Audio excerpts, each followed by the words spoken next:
चलिए अब बढ़ते हैं अगले जिले की ओर। अगला जिला है दुर्ग से जुड़ते हैं हमारे संवाददाता के साथ। सुबोध तिवारी हमारे साथ जुड़ गए हैं। सुबोध, क्या कुछ खास होने वाला है आज दुर्ग में और किन खबरों पर आज हमारी नजर रहने वाली? अंकुर जी, सबसे बड़ी पहली बात तो जिस तरीके से नगरीय निकाय चुनाव को लेकर हर तरफ तैयारियां देखी जा रही है, खासकर अगर दुर्ग जिले के 10 निकायों 10 से 11 निकायों के बारे में बात करें, 6 निकायों में तो हर बार होना है वह तो है, साथ ही 4 निकायों में उपचुनाव भी है। अब इसे लेकर 27 दिसंबर को आरक्षण की तिथि जो राज्य निर्वाचन आयोग द्वारा रखी गई थी मेयर चुनाव को लेकर, उसे टाल दी गई है। इसे लेकर अब संशय की स्थिति बनी है कि कहीं मेयर के चुनाव का जो आरक्षण के का जो चुनाव है, कहीं एक देश एक चुनाव यानी कि वन नेशन वन इलेक्शन से प्रभावित ना हो और तिथि ना आगे बढ़ जाए। एक संशय की स्थिति है और राजनीतिक जो विद्वान है यानी कि जो राजनेता हैं, पदाधिकारी हैं और जो प्रयासरत है कि किसी भी तरीके से इस बार उन्हें टिकट मिले और चुनाव लड़ें और शहर सरकार पर काबिज हो जाएं, तो अब उनकी चिंता बढ़ गई है। दूसरी बड़ी बात है कि इसके बाद अगर संभावित निकाय चुनाव, पंचायत चुनाव के पहले बात करें तो जिस तरीके से आगामी 29 दिसंबर को केंद्रीय कृषि मंत्री जो कि मध्य प्रदेश के पूर्व मुख्यमंत्री भी रहे हैं, शिवराज सिंह चौहान जी के आने की संभावना है। एक बड़ी अपार जनसभा को संबोधित करेंगे शिवराज सिंह चौहान जी और इसकी तैयारी भी शुरू हो चुकी है। और इसे लेकर अगर राजनीतिक भारतीय जनता पार्टी के पदाधिकारियों कार्यकर्ताओं के बारे में बात करें तो ऊर्जा काफी देखी जा रही है उनमें।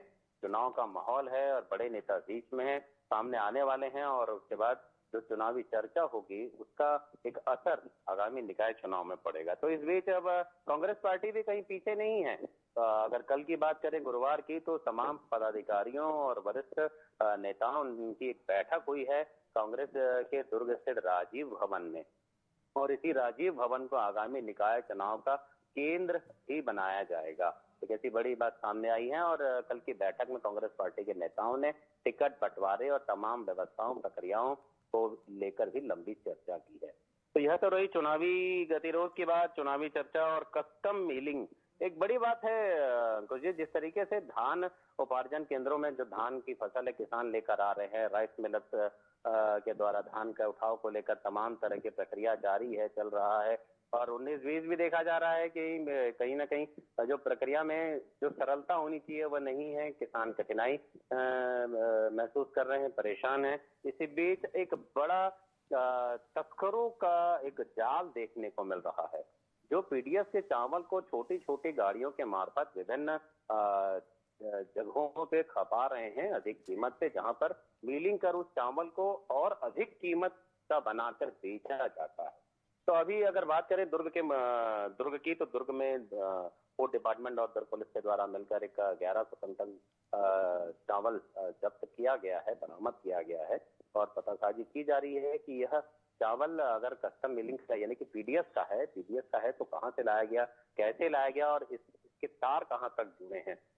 यह एक बड़ी बात है कि एक तरफ तो किसान परेशान है, राइस मिलर्स तेज गति से उठाव नहीं कर रहे हैं, दूसरा चोरों की नजर यानी कि अगर ये चावल माफिया कहें तो अतिशयोक्ति नहीं होगी, उनकी भी नजर इस पर बनी हुई है। वो लगातार चोरी करके पीडीएस के चावल को महंगे दाम में निपटाने की कोशिश में लगे हुए हैं। दूसरा एक और है कि लगातार मौसम के उतार चढ़ाव की वजह से जो सब्जी भाजी की फसल लेते हैं जो किसान, वे काफी तकलीफ में है। बड़ी बात है, मौसम के उतार चढ़ाव की वजह से उनकी फसल में कीड़े लग गए हैं, तमाम तरह की बीमारियां लग गई हैं, कभी धूप कभी छांव, इस वजह से बीमारियां बढ़ जाती हैं सब्जी की फसल में, जानकार जानते हैं।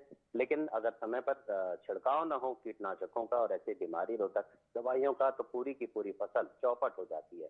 धमदा इलाके में टमाटर की फसल है, साथ ही आसपास अहिबारा और दूसरे अन्य क्षेत्रों के बारे में बात करें जहां सब्जियों की बाड़ियां हैं, तो वहां की फसलें आधे से ज्यादा बर्बाद हो चुकी हैं इस मौसम के बदलते तेवर की वजह से। तो कहीं ना कहीं जिला प्रशासन को इस ओर ध्यान देने की जरूरत है कि जिस तरीके से किसान परेशान है, माफिया सक्रिय है, सब्जी भाजी के किसान परेशान है, तो इनके लिए कहीं ना कोई एक रास्ता निकाला जाए ताकि इन्हें सहूलियत महसूस हो।